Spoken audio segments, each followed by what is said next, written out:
어떤 구조적 변동이 진짜 있는 건지, 만약에 있다면 어떤 방향성으로 변화가 되고 있는지 그 이야기를 말씀드리도록 하겠습니다. 우선은 현재 한일관계 악화가 과연 문재인 정부와 아베 정부의 갈등인 건지, 즉 문재인과 아베라는 퍼스널리티 때문에 이러한 갈등들이 생기는 건지, 아니면 한국의 진보와 일본의 보수의 어떤 갈등으로 봐야 되는 건지, 혹은 총체적 의미로서의 한국과 일본의 구조적 갈등으로 봐야 될 건지, 저 자신도 사실은 약간 헷갈리는 부분도 있고 그런 부분이 있습니다. 근데 오늘 발표는 한국과 일본의 갈등이라는 형태의 구조적 변동에 대해서 한번 저희가 이야기를 좀 해보려고 하고 있습니다. 잘 아시다시피 2010년대 이후에 한일 관계는 엄청나게 변화하고 있습니다.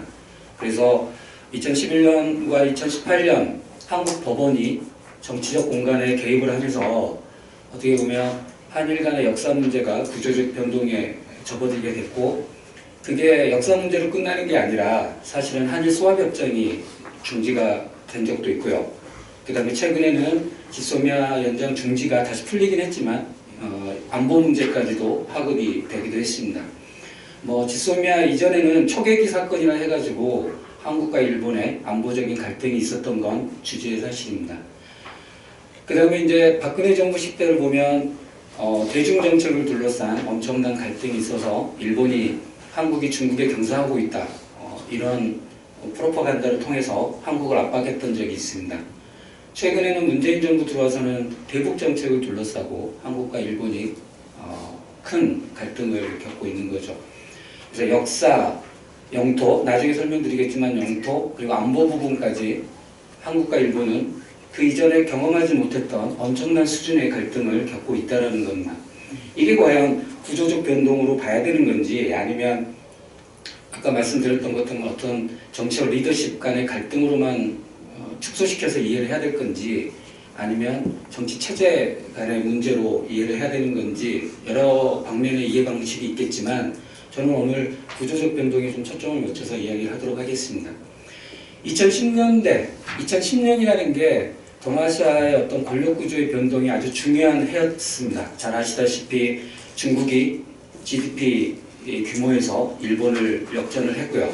지금은 한 3배 정도 차이가 나는 걸로 제가 알고 있습니다만 10년도 지나지 않은 지금, 20년도 지나지 않은 지금 벌써 엄청난 간격을 보이고 있다는 건 동아시아의 파워 밸런스에 엄청난 변동이 일어났고, 그게 한일 관계에 큰 영향을 미쳤다고 파악할 수도 있다고 보고 있습니다. 하지만 더 본질적으로는 미국의 패권을 전제로 하는 샌프란시스코 체제 그 자체의 취약성이 한일 관계를 통해 폭발하고 있다라고도 충분히 이해할 수 있는 구조라고 보고 있습니다. 그래서 한일 관계의 변화가 실질적으로 구조적 변동에 이른 건지, 아니면 구조적 변동이라고 하기에는 약간의 어떤 리더십 간의 갈등에 불과한 건지들을 우리가 좀 면밀하게 들어봐야 된다고 생각을 해봅니다. 잘 아시다시피 샌프란시스코 체제라는 건 샌프란시스코 강화조약과 더불어 같은 날 체결이 된 미일 동맹, 그리고 그 이후로 계속적으로 추진된 양자 간 동맹구조, 허브 앤 스포크라고 부르는 거죠. 이걸 포함해서 샌프란시스코 체제라고 불립니다. 하지만 샌프란시스코 체제에는 3가지 취약성이 존재했던 게 사실입니다. 첫 번째는 전후 처리 문제였던 거죠. 그래서 샌프란시스코 강화조약은 그 전후 처리를 이중구조로 처리하게끔 되어 있습니다.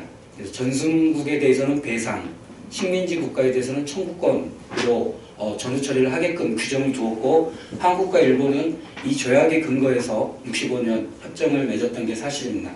그리고 그 협정에 대한 한국과 일본의 다른 해석들이 지금 한일 관계를 악화시키고 있는 상황입니다. 두 번째, 샌프란시스코 강화조약이 가지고 있는 취약성은 영토 문제에 있습니다. 샌프란시스코 강화조약에서는 북방영토, 독도, 센카쿠에 대해서 미확정 상태로 보류를 해둔 상황이었습니다. 그래서 누구네 땅인지를 확정시키지 않고 애매모호하게 처리를 해버린 거죠.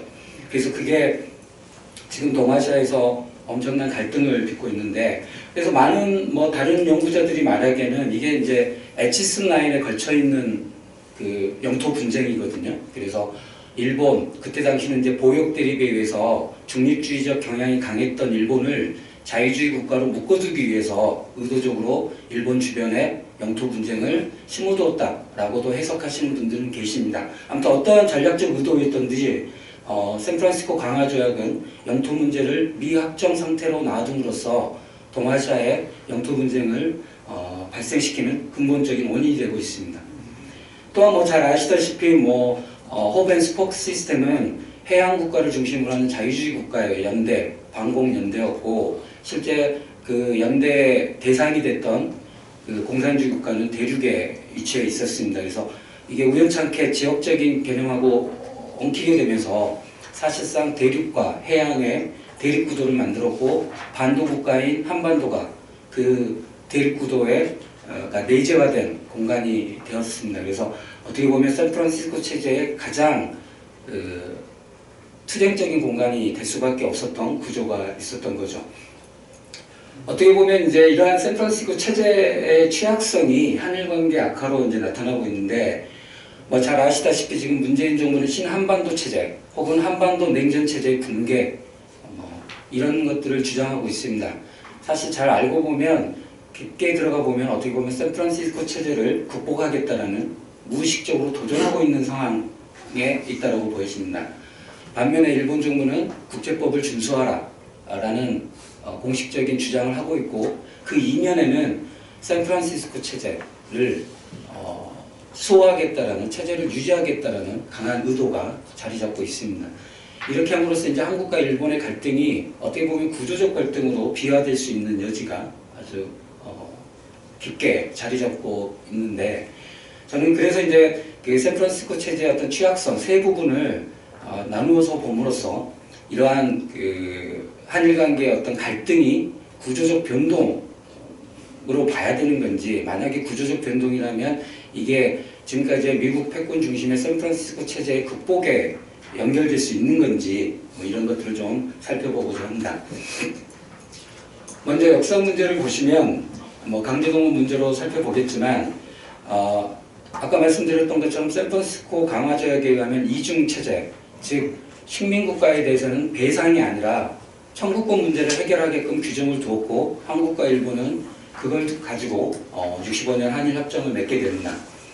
그래서 이제 식민지배 법적 성격, 즉 식민지배가 합법적이었는지 아니면 불법적인지를 둘러싼 갈등이 존재했었고 실제는 양국 간의 타협을 이루게 되는 거죠. 모호한 표현으로 이중 해석이 가능한 전략적 모호성이 발휘되면서 어떻게 보면 식민지배의 법적 성격을 둘러싼 여러 가지 논쟁이 일정 정도 타협을 보게 됩니다. 그 다음에 식민지배 법적 청산의 문제, 이 문제를 둘러싸고는 결국은 샌프란시스코 강화 조약 방식으로 청구권 문제 그리고 거기에 경제협력 방식을 더해서 타협을 보게 됐습니다. 그러면서 이제 양국 간에는 식민지 관련 법적 성격과 법적 청산 문제가 일정 정도는 해결됐다라는 전제에 의해서 역사 문제가 정치 문제가 되지 않도록 관리해왔던 게 사실입니다. 그럼에도 불구하고 65년 체제는 수정이 되어 왔던 게 사실입니다. 그래서 70년대 이후를 보면 사할린 한일 문제라는 것들이 있는데 일본 정부가 65년 한일협정에 의해서 모든 게 끝났다라는 전제 조건 속에서 인도적 견지, 나중에는 이제 도의적 책임이라고 말이 나오는데 이걸 바탕으로 일본 정부의 예산을 사용해서 사할린 귀국 문제에 적극적으로 협력한 사실이 있습니다. 90년대 와서는 도의적 책임론이 이제 공식화되면서 사할린 한일 문제뿐만 아니라 원폭 피해자 문제 그리고 일본군 위안부 문제에 있어서도 일본 정부가 적극적으로 대처하는 상황들이 되는 거죠.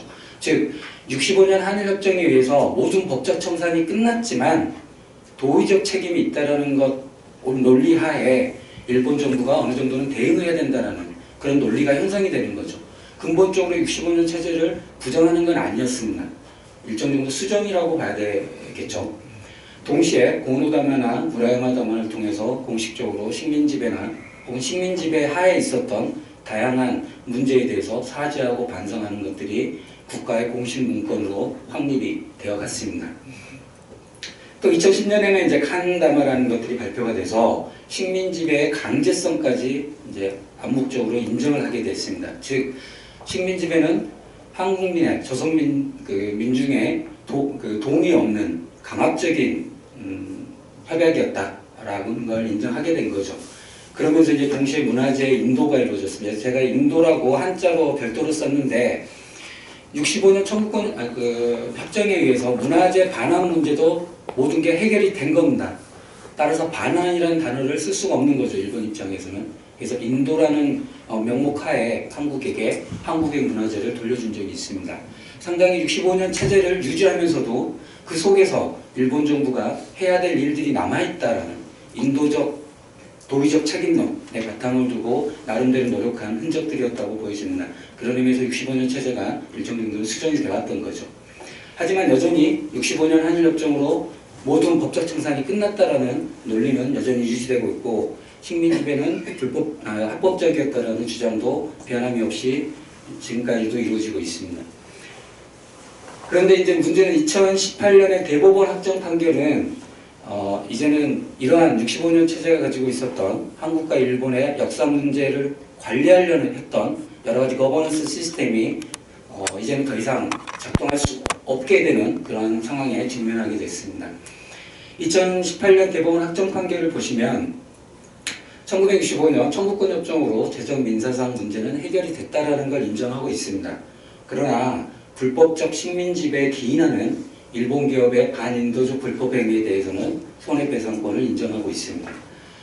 어떻게 보면 그 65년 체제의 역사 문제에 대한 근본적 수정으로 봐야 될 걸로 저는 해석하고 있습니다. 우선은 식민지배의 불법성에 근거한 법의 집행이라는 측면인 거죠. 그 전까지는 한국은 식민지배가 불법적이었다는 걸 말해왔지만 그걸 법적으로 집행한 적은 없습니다. 하지만 이번에 대법원 확정 판결은 그 식민지배가 불법적이었다는 그 논리가 법적으로 집행된다는 의미에서 어떻게 보면 65년 체제, 특히 샌프란시스코 강화조약을 근본적으로 부정하는 판결이라고도 충분히 해석할 수 있습니다. 그 다음에 배상 책임을 인정했다는 거죠. 기본적으로 식민지 국가와 피식민지 국가 관계를 청구권 문제로 해결하게끔 했던 샌프란시스코 강화조약 시스템을 넘어서는 그런 판결로도 충분히 해석될 수 있다는 겁니다. 따라서 이 문제가 어떻게 해결되느냐에 따라서 지금까지 우리가 샌프란시스코 강화조약의 근거를 두고 역사 문제에 대한 거버넌스 시스템을 만들어 왔던 지금까지의 한일 관계 어떤 역사 문제를 둘러싼 거버넌스 시스템이 구조적으로 변동이 될 건지 아니면 수종으로 여전히 또 다른 수종으로 이어질 건지 이것들이 이제 판결이 난다라는 거죠. 그렇다면 이제 어떤 식으로 방향으로 흐를 건지를 우리가 이해하기 위해서 불편한 진실을 제가 짚어야 되는 상황이 온 것 같습니다. 사실 이제 뭐 한일 관계를 하다 보면 한국 측에 있어서 불편한 진실들이 꽤 많습니다. 근데 우리나라 국민들은 그 불편한 진실을 외면하고 싶어 하는 거죠. 우리가 생각하는 그 주장을 가지고 일본에 대해서 역사 문제를 주장하는데 상당히 불편한 측면들이 있는데 청구권 문제 해석을 둘러싼 일본 정부와 한국 정부의 그간의 해석의 변동을 제가 정리를 했습니다. 아주 이것만으로도 뭐 사실 논문 한두 개가 나올 정도로 되게 긴 이야기인데 아주 간단하게만 설명을 하겠습니다. 일본 정부는 지금까지 한 번도 청구권 자금회에서 식민지배의 법적 청산이 끝났다는 주장을 바꿔본 적이 없습니다. 청구권 협정에서 모든 문제가 끝났다. 법적 청산이 끝났다라는 기본적인 주장들을 계속 해왔습니다. 그다음 개인 청구권 문제에 대해서도 일찌감치 일본 정부는 개인 청구권은 존재한다. 즉 자본주의 사회에서 개인 재산권을 국가 간 협약에 의해서 파기시킬 수 없기 때문에 65년 한일협정에도 불구하고 한국 피해자들의 개인 청구권은 존재한다는 사실을 65년 그 지점부터 이야기해 왔습니다. 다만 이 개인 청구권을 구제할 수 없는 권리라는 거죠. 국가 간 협약에 의해서 해결이 됐다고 했기 때문에 권리는 있지만 구제할 수 없는 권리였다라는 일관된 주장들을 해오고 있습니다. 그 다음에 당연히 개인 청구권에 대한 국가의 외교보호권 이야기인데 따라서 뭐 청구권협정에서 상호 포기하기로 사실상 약속한 거나 마찬가지다. 청구권 문제가 모두 해결됐다라고 청구권협정에 써져 있기 때문에 한국과 일본 정부는 그 피해자분들의 개인 청구권에 대해서 외교적 보호권을 상호 포기했다라고 봐야 된다라고 일관되게 주장을 해오고 있었습니다. 문제는 이제 한국 정부인데 여기서 이제 불편한 진실들이 존재하고 우리가 국제사법재판소나 법적인 해결을 하려고 했을 때 상당히 불리한 측면들이 많게 되는 거죠.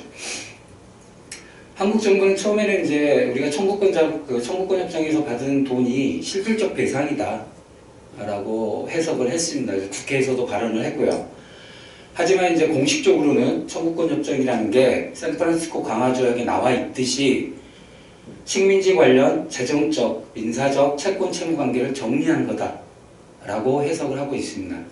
즉 식민 관련 전후 처리 문제를 샌프란시스코 강화조약에 근거해서 해결했다라는 일종의 논리를 피고 있는 거죠. 그러다가 이제 2000년대 와서는 90년대 와서는 뭐 사실상 그 일본한테 받은 돈으로 식민지 관련 문제는 포괄적으로 해결됐다라고 국회에서 발언을 한 적도 있고요. 하지만 이제 대법원 판결은 사실상 그 청구권 협정을 상당히 축소해서 해석을 하고 이건 그 재정적 민사적 관계만 정리한 거기 때문에 불법 행위의 손해배상권에 대해서는 여전히 존재한다 이런 논리가 된 거죠. 그래서 어떻게 보면 우리 정부의 해석이 물론 이제 대법원 판결은 아직까지는 대법원 판결입니다. 우리나라 정부는 대법원 판결을 수용한다라고 말한 적이 한 번도 없습니다. 우리나라 정부는 대법원 판결을 존중한다고 지금까지 말을 해왔습니다. 따라서 해석의 변경이 있었다라고 보기는 힘들 수도 있겠지만 기본적으로 대법원조차도 한국 정부 권력의 일부분이기 때문에 한국의 해석이라고도 충분히 해석할 수 있다고 보여집니다. 그 다음에 이제 개인청구권 부분은 참 이게 불편한 짓인데 한국 정부는 초기부터 청구권 협정에 의해서 모든 문제가 해결됐다고 했기 때문에 소멸됐다라는 입장을 표명을 했습니다. 그러다가 이제 90년대 여러 가지 문제가 생기면서 다시 존재한다고 말을 했었고 지금도 존재한다고 말하고 있습니다. 따라서 이제 외교적 보호권에 대해서는 언급이 없다가 90년대 와서는 확실하게 상실이 됐다라고 표명을 했었습니다. 하지만 이 대법원 판결은 반인도적 불법 행위에 대한 외교적 보호권은 존재한다라고 해석이 되어질 수 있는 거죠. 따라서 그 한국 정부의 어떤 한국 정부 혹은 한국이라는 국가 권력체의 어떤 그 청구권 문제를 둘러싼 해석 변화가 우리에게는 상당히 불편한 진실로 다가올 수밖에 없는 겁니다. 따라서 한국 정부가 대법원 판결을 전적으로 수용할 수가 없는 게 바로 이러한 우리들이 가지고 있는 불편한 진실 때문이었던 거죠. 그래서 이제 다양한 해결 방안이 있는데 이게 뭐 좀 시간상 이건 좀 제외하는 걸로 하고요. 결국은 이제 구조적 변동이 일어날 건지 안 일어날 건지는 뭐 세 가지 방식에 따라서 달라질 수 있다고 보여집니다. 우리가 만약에 법적 해결을 하는 걸로 추구한다면, 그래서 국제사법재판소에 제소를 하는 걸로 한다면, 만약 우리가 이기면 샌프란시스코 강화조약에 의한 역사문제 거버넌스 시스템은 붕괴될 수밖에 없는 겁니다. 왜냐하면 식민지배가 사실상 불법적이었다는 걸 인정해야지 ICJ에서 우리가 이길 수 있기 때문에, 그래서 ICJ 제소에서 우리가 이긴다면 샌프란시스코 강화조약 체제 하에서의 어떤 역사 문제를 관리해왔던 한국과 일본의 거버넌스 시스템은 구조적 변동을 가져올 수밖에 없는 거죠. 만약에 우리가 진다면 그래도 저는 의미는 있다고 봅니다. 국제사회가 한 번도 식민지 문제에 대해서 아주 심각하게 고민한 적이 없었지만 이 ICJ에서의 어떤 다툼을 통해서 식민지 문제에 대해서 국제사회가 한 번 더 고민할 수 있는 계기가 될 거고 그거에 의해서 변화된 국제사회의 어떤 인식이 향후 이러한 65년 체제하에 어떤 역사 문제 거버넌스 시스템을 극복할 수 있는 하나의 힘이 될 수도 있다는 겁니다.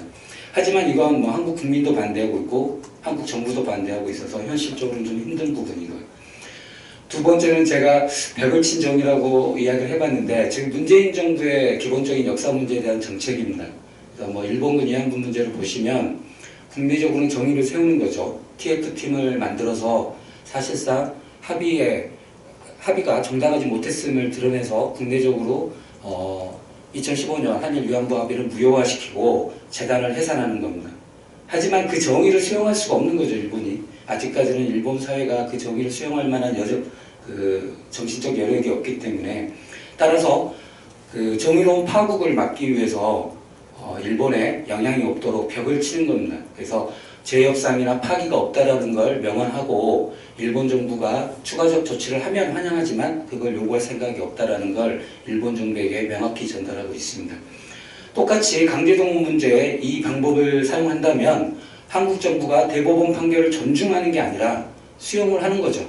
그래서 한국 정부 식민지배는 불법적이었고 거기에 따른 배상권이 우리에게 있으나 배상권을 포기하겠다라는 중국과 일본 사이에 배상권을 포기했던 것처럼 우리가 포기하겠다고 하고 우리가 그 피해자분들에게 배상을 하는 거죠. 그 일본 정부에게는 영향이 없도록 하는 거죠. 따라서 지금의 어떤 그 문재인 정부 역사 문제에 대한 정책을 이 강제동원 문제에 만약에 적용을 한다면 구조적 변동이 반쪽짜리 구조적 변동이 되는 거죠. 그래서 한국 사회에서는 이제 식민 지배가 불법적이었고 그거에 대한 배상권을 우리가 가지고 있고 한다라는 논리를 세울 수는 있지만 그게 일본 정부에게는 파급이 안 되기 때문에 그럼에도 불구하고 한국 사회에서는 정의가 세워져 있기 때문에 어느 정도의 시간적 여력이 시간적으로 좀 흐르다 보면 일본 정부도 뭐 언젠가는 우리의 주장으로 들어올 수 있는 상황도 벌어질 수 있다는 생각해 봅니다. 하지만 뭐 이것 또한 한국 국민과 일본의 반발로 가능성이 매우 낮은 게 사실입니다. 현실적인 대안이 이제 재단 방식이고 지금 추진되고 있습니다. 사실 재단 방식은 65년 체제와 근본적으로 충돌하지 않습니다. 왜냐하면 배상이라는 단어를 쓰지 않을 거고 보상이라는 단어도 쓰지 않을 거기 때문입니다.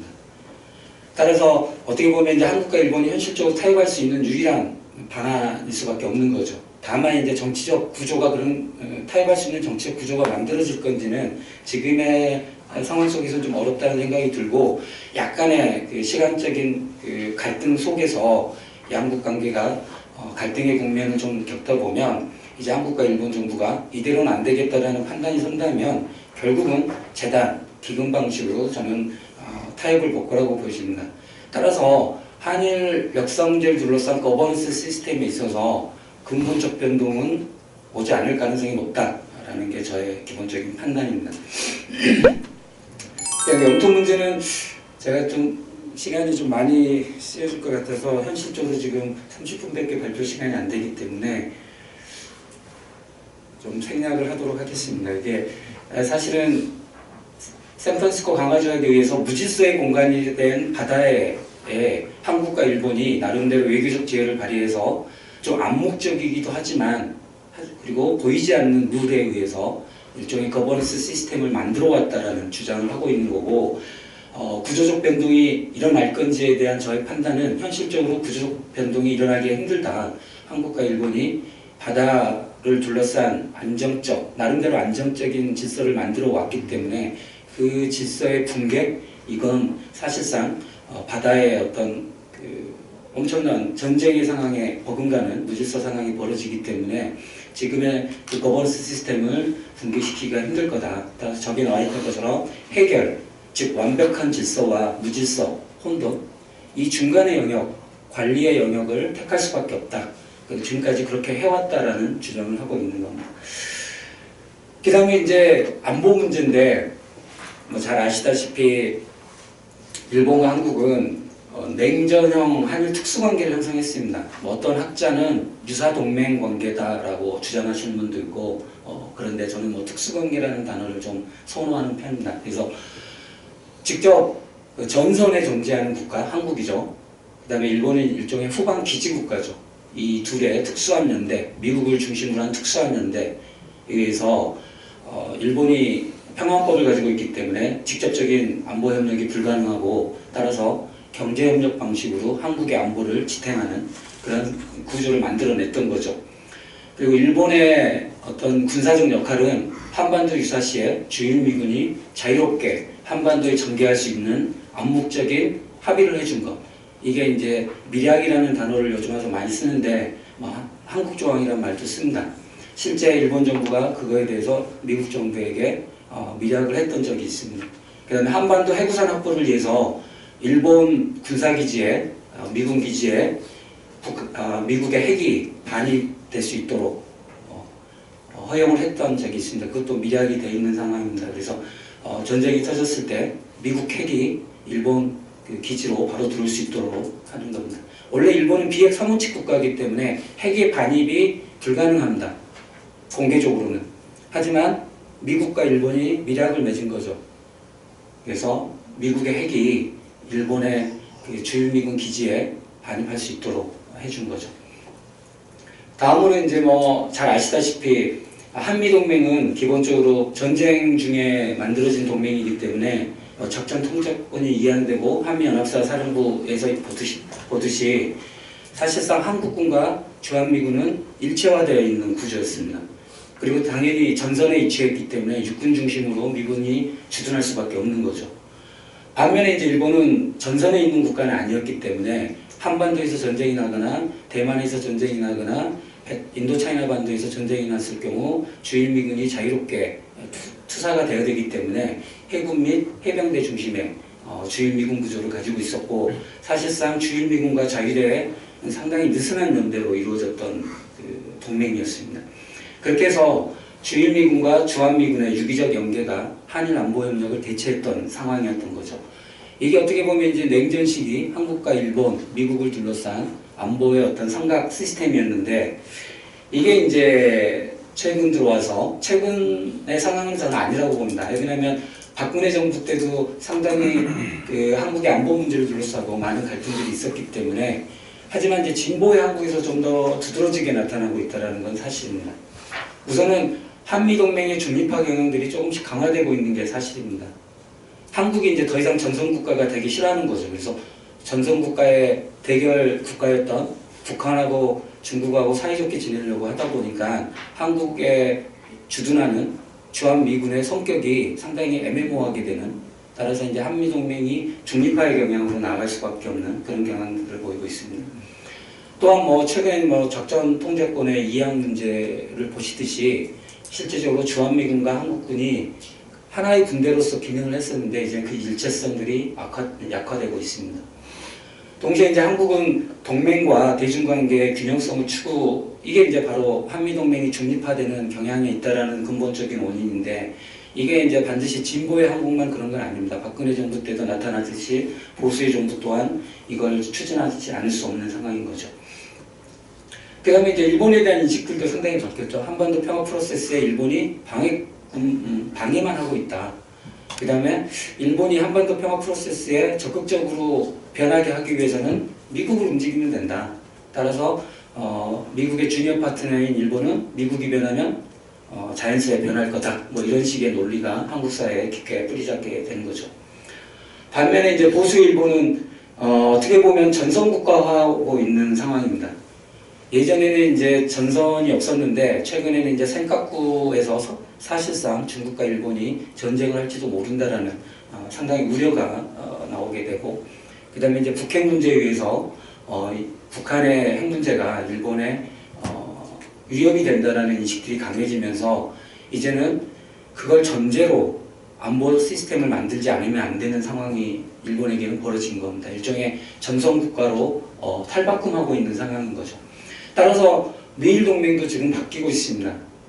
전쟁을 일정 정도는 염두한 동맹으로 바꾸기 위해서는 일체화가 돼야 되는 거거든요. 전쟁이 터지면 주일 미군과 자위대가 일체화가 돼 있지 않는다면 전쟁을 승하기가 힘들기 때문입니다. 그래서 2015년에 동맹 조정 메커니즘을 만들면서 주일 미군과 자위대 일체화의 경향들이 조금씩 늘어나고 있습니다. 물론 한국에 비해서 뭐 여전히 약한 건 사실입니다. 그 다음에 이제 냉전 형태로 한미동맹이 미일 동맹이 중요한 그 기능을 담당했고, 그게 일본의 안보에 중요한 기능을 담당했는데, 그 한반도에서의 어떤 한미동맹의 중립화 경향에 의해서 한미동맹과 미일동맹의 연결고리가 약화되고 있다는 것에 대해서 상당히 우려를 표명하고 있습니다. 그 다음에 한국의 대중정책에 대해서 상당히 민감한 반응을 보이는 거죠. 그래서 중국 경사론이라는 프로파간다를 자주 사용하고 있습니다. 그다음 북한과의 관계에 있어서는 상당히 안보적인 측면에서 접근하는 좁은 시야에 묶여있는 북일 관계가 있습니다. 따라서 이제 이러한 중립화 경향의 어떤 한국과 전선국가화하려는 일본의 어떤 전략적 단절이 최근에 좀 자주 보인다라는 이야기를 좀 하고 싶습니다. 그래서 제가 이 발표문을 보낸 건 지소미아 파기 연장을 보류한 그 전에 보내가지고 여기는 안 들어가 있는데, 제가 쓸 때만 해도 지소미아 파기를 결정했던 상황이었습니다.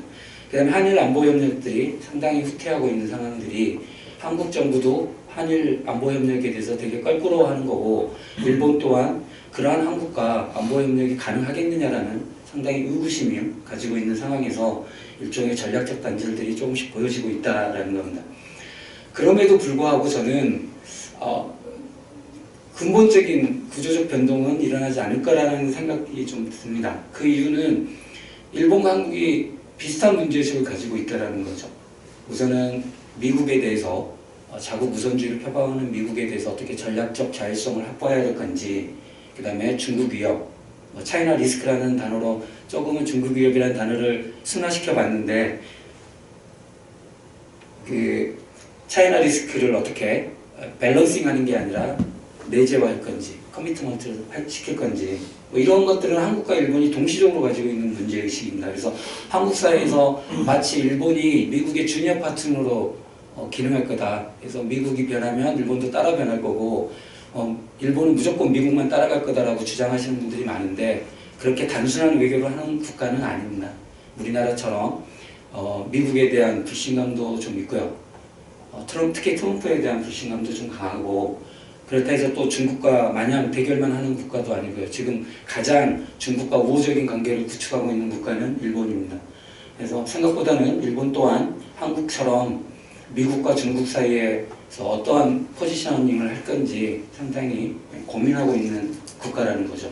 실제 CPTPP를 보면 일본의 고민을 알 수 있습니다. 미국은 TPP 탈퇴를 선언했음에도 불구하고 일본은 CPTPP라는 것을 체결하는 데 결정적인 역할을 수행하는 거죠. 이거는 미국의 보호무역주의를 견제함과 동시에 중국이 국제적 스탠다드를 받아들일 수 있는 시스템을 만들기 위한 일본의 노력이기도 합니다. 그 다음에 한반도 평화 프로세스는 우리나라의 이야기니까 제외하고요.